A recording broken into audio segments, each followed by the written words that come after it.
welcome to our week one official kickoff. Was last week. Now we're actually diving into the book. And I know 5 chapters is a lot, but we are ready to dive in. If you didn't have a chance to read them, it's completely okay. We're just going to chat about Trim Healthy Wisdom. And I think the first 5 chapters were obviously a great place to start, but I gave you guys some action items this week. If you did not see the post or didn't have a chance to do them, please do not worry about it. This week we were checking our pantries for any tempting off plan foods or ingredients and clearing them out. Either put them in an inaccessible place, gift them, donate them, whatever it is. And we had asked some basic questions, and then we're going to do some more in-depth questions. So the basic questions are: what specific health goals brought you to THM? Which mindset shifts from chapter 3, Bring Your Heart Along, resonated most with you? What concerns do you have about getting into the wisdom journey? How do you feel like you can get support through that? And what's one small change you can commit to this week? So those were kind of the personal questions that I posted that you can answer on your own or answer on that post or comment here if you'd like to. But we're going to dive a little bit deeper in this chat too, as we go through the different chapters. Okay, so some more questions that I had thought about that I thought were interesting was training your heart is emphasized a lot, right? And it's based on more than just learning facts. So I was wondering how that impacted other people. Are there, it was really interesting to me when I was thinking about training my heart, what that might look like, and how I get stuck in these thought loops of an internal dialogue of, like the book talks about, of being really negative and feeling like so and so can eat whatever they want. Why can't I eat whatever I want? And that is something that I've struggled with for years. I've been on plan since December of 2012, and I have been a certified coach since the coaching program first opened in 2018. And it's something that I think I've seen other people struggle with too, that a lot of times we frame everything so negatively, and maybe not you, it's something that I do for sure, and I've seen some of my clients do, that I want the results, I want them now, and I kind of want to be able to do whatever I want while I'm wanting to get those results, right? So it was really interesting that they followed that up with the how we all want rapid weight loss, right? But it's not necessarily good for us. And it made me think about how many things I want so badly and I think about so often as being maybe unfair. I have friends who really could eat whatever they want, it seems like, and not gain any weight. I know they're not healthy, but I know that sometimes I wish for that. I assume it's a restful, relaxing feeling to be like, oh, well, I can just eat without thought and without care, and nothing's going to happen. Like my husband. My husband can eat whatever he wants, absolutely whatever he wants, and it doesn't impact him at all on the outside anyway. He doesn't gain any weight. So far, his labs are good, but I don't know how long that will hold up.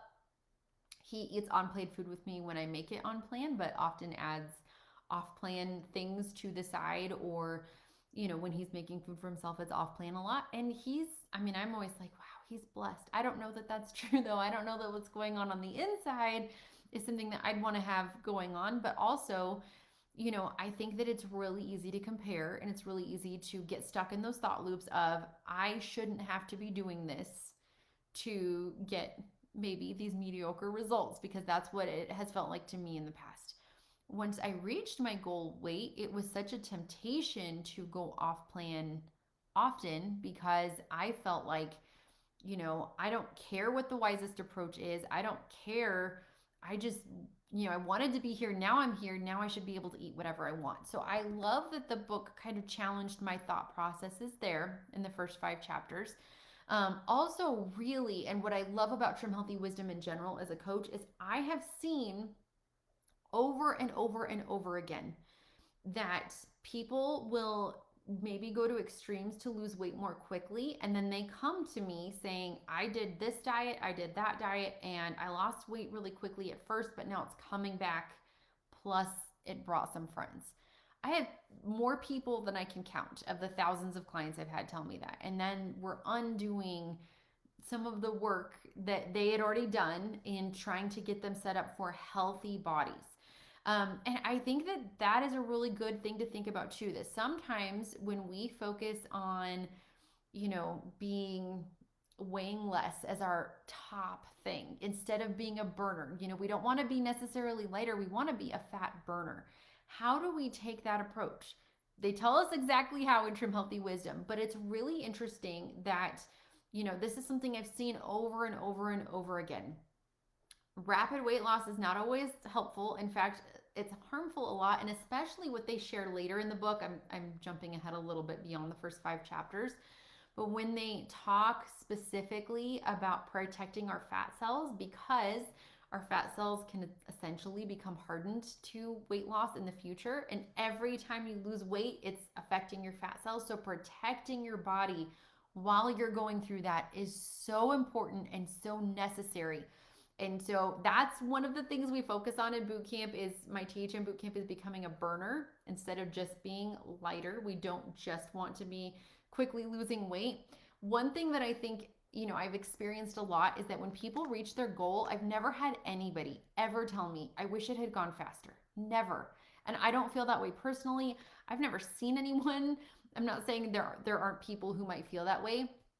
But when you get there, especially if you do it in a healthy and sustainable way, and you've turned your body into that fat burning machine that we all want, we want that healthy metabolism. I think one of the great key parts of that is when we get there, we're happy we got there. We're not looking back saying, I wish it had happened 3 months sooner.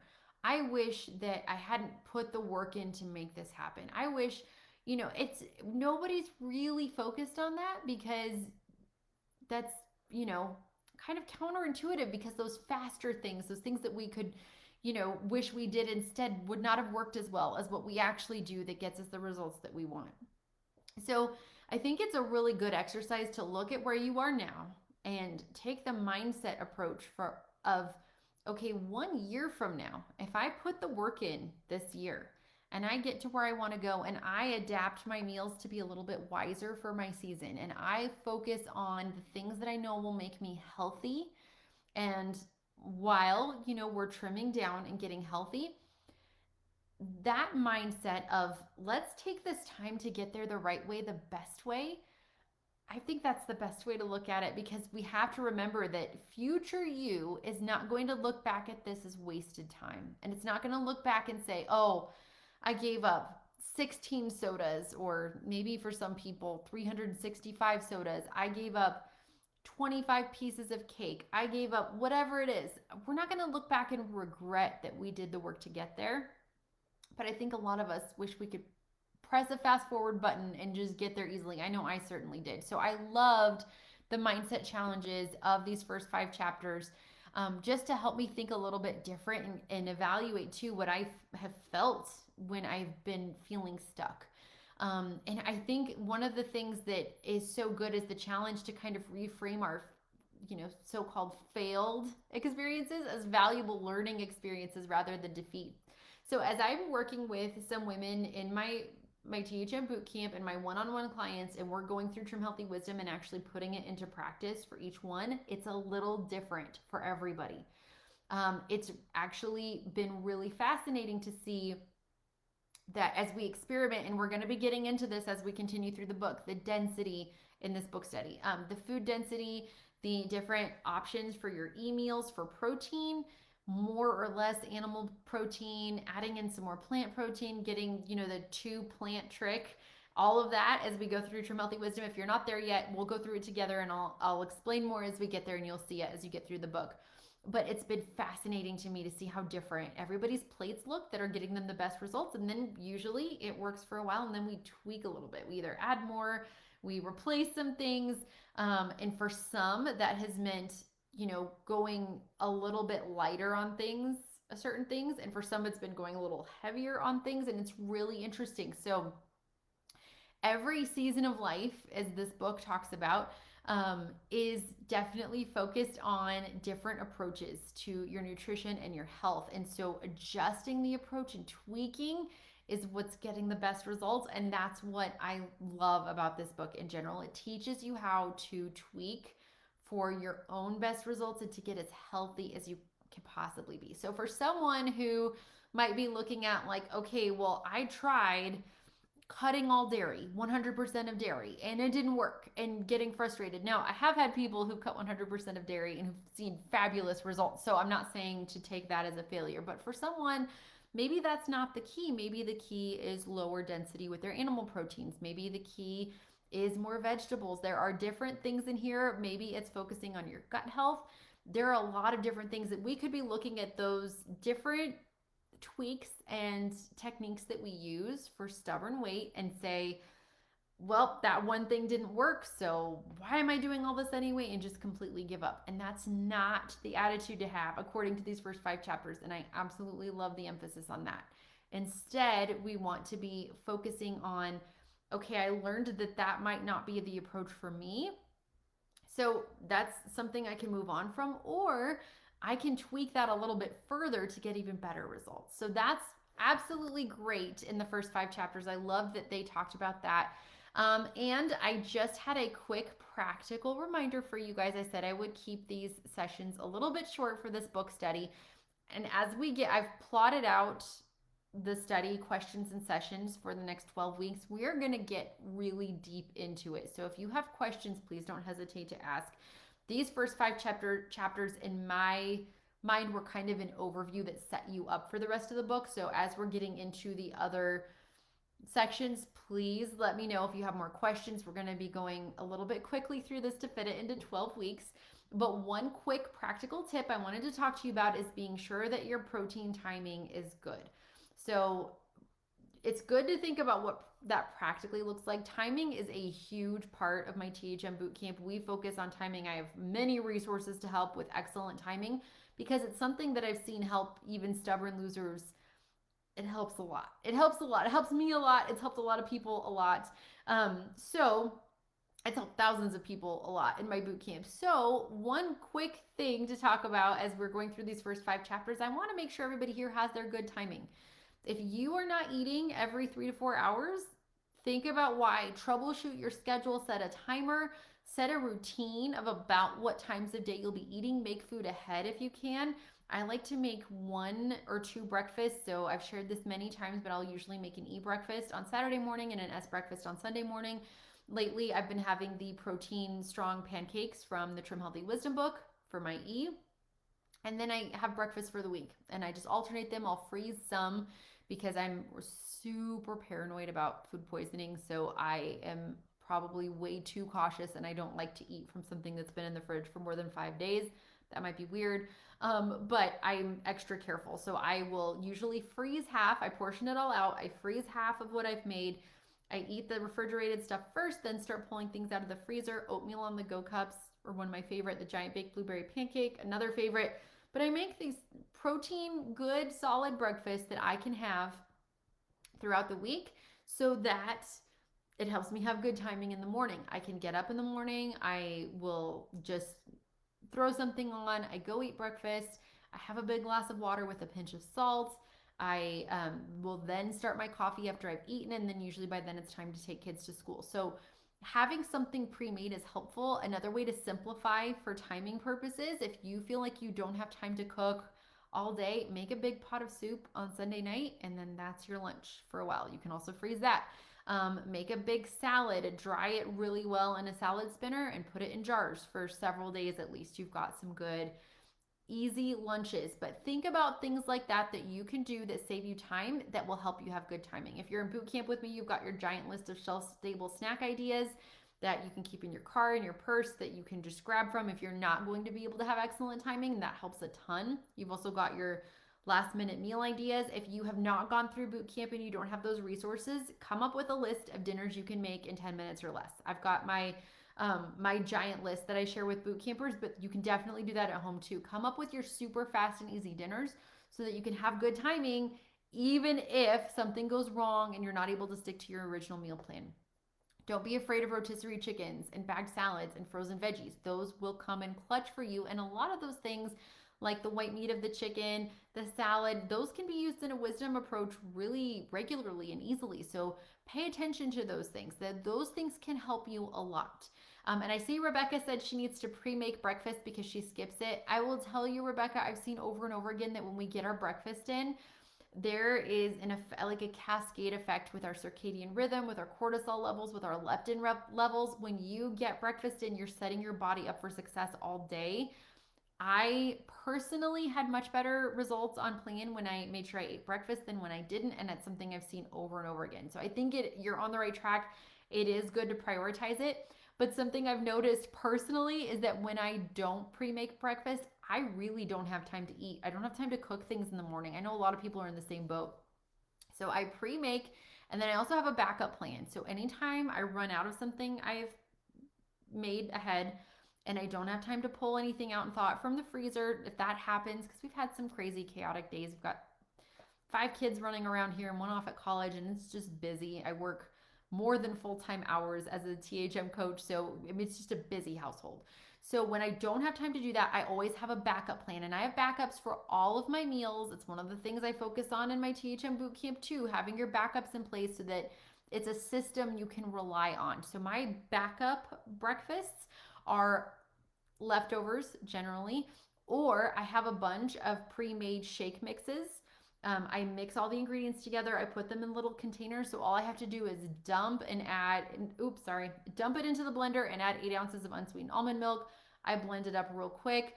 Another even easier thing is if you find that you don't have time to make breakfast and you've run out of what you prepared, getting a really easy thing like the THM Speedy chocolate milk with a scoop of optimized protein powder and 8 ounces of unsweetened almond milk. I have a little milk frother that I make mine in, or I have a little hand blender that I got for like $8 on Amazon that when I don't want it super frothy, I use that instead. Those kinds of things help a ton. And I also add a tablespoon of psyllium husk to just about every shake after reading Trim Healthy Wisdom too. So there's a lot that you can do there. Okay, so Jennifer said, does it matter when you eat breakfast or when is the best time? So Trim Healthy Mama has not very specifically taught this. They do talk about not doing fasted workouts, and that can also apply to not tasking your body with anything big. But generally speaking, according to Trim Healthy Wisdom and all the podcasts and the other THM books, we'd want to go about 12 hours from dinner the night before till breakfast the next morning. So there are a couple of reasons that I focus on that. I usually eat within an hour of waking up. It's usually about 12, max 13 hours from when I ate the night before. But if I had dessert or something, which honestly, I try to eat earlier in the evening, I got much better weight loss results, and so have my clients when we stop eating after dinner, generally speaking. Some people do well with a protein snack before bed. Lots of people don't. I would say that anybody having a heavy S before bed is not as likely to get excellent results from that. So when you have that natural fasting period from dinner the night before, let's say you eat dinner at 6 and then you get breakfast the next morning at between 6 and 7, that is great. So that's something that I typically strive for, but I don't ask my body to do anything strenuous, anything stressful, anything at all when I haven't eaten yet, because I have had in the past high cortisol levels. It's something that I didn't even know was happening until I had it for quite some time. And that cortisol, those cortisol spikes made me hold on to weight like nobody's business. So I'm careful now. I try to nourish my body, make sure that I'm getting something in. I used to think that skipping breakfast would help me a lot to just completely, well, it's fewer calories and I'm eating less, so I'm going to lose weight. That is not how it worked for me at all. So, and I have actually really never seen skipping breakfast help someone when it comes to weight loss. So generally, try to time it well from the night before. Try to eat within an hour of waking up. It also kind of sets off your circadian rhythm, which I mentioned briefly. When you eat in the morning, I also go out and get sunlight in the morning, just go stand on my porch. I live in Colorado, so it's very cold and I bundle up, but I go get sunlight on my skin. It helps my circadian rhythm, helps with the cortisol levels, helps with the leptin levels that were also a big cause of my body's inability to release weight. But that's typically when I eat, is within about an hour of waking and before I ask my body to do anything, so that it sends all the signals. Let's wake up. Let's start our day. Let's get that 24-hour cycle going. Let's get, you're not in starvation mode. Your body doesn't need to stress. You're getting good food in. Okay, so Holly said her backup plan is Orgain shakes. Yes, those are a good backup plan. I don't like to rely on those too often. There are two different kinds that are on plan, and I have them both. You don't have to buy them from my Amazon store. I make like a couple pennies or something. It's the wellplannedkitchen.com/Amazon.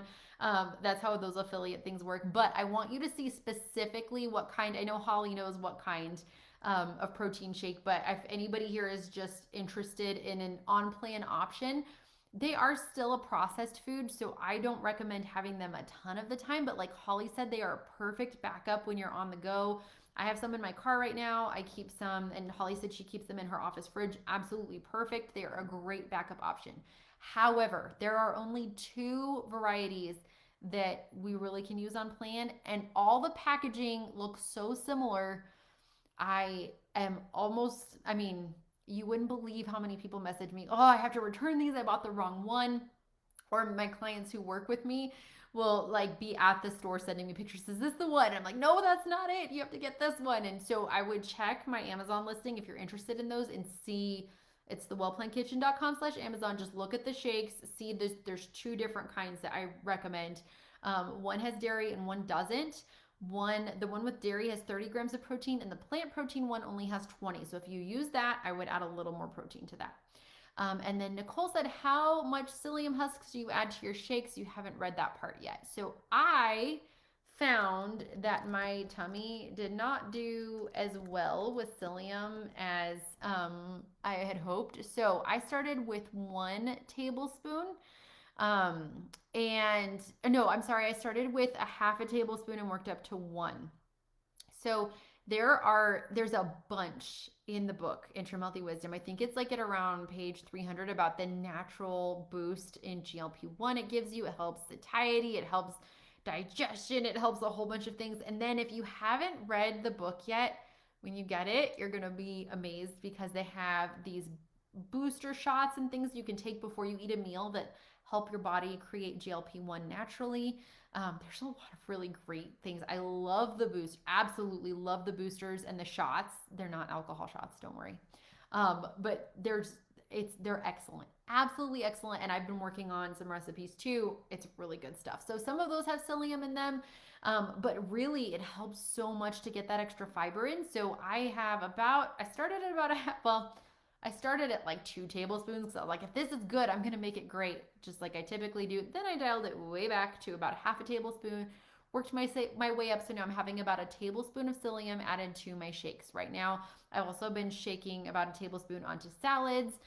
Anything that I feel like I can get away with it in there without a huge flavor disruption, I'm adding psyllium to, and it's been really great. So anyway, I went way over and I'm so sorry. We're getting into more of the meat of Trim Healthy Wisdom in future weeks. So hopefully I will see you here. The schedule is pinned and I'll be posting more discussion questions on the next event. So if you want to see these sessions, you can go to events on the Facebook page. And at the next event that I create, we'll have the discussion questions there. So I hope you all have a wonderful week. Thanks for joining me today, and I will talk to you next week. Bye.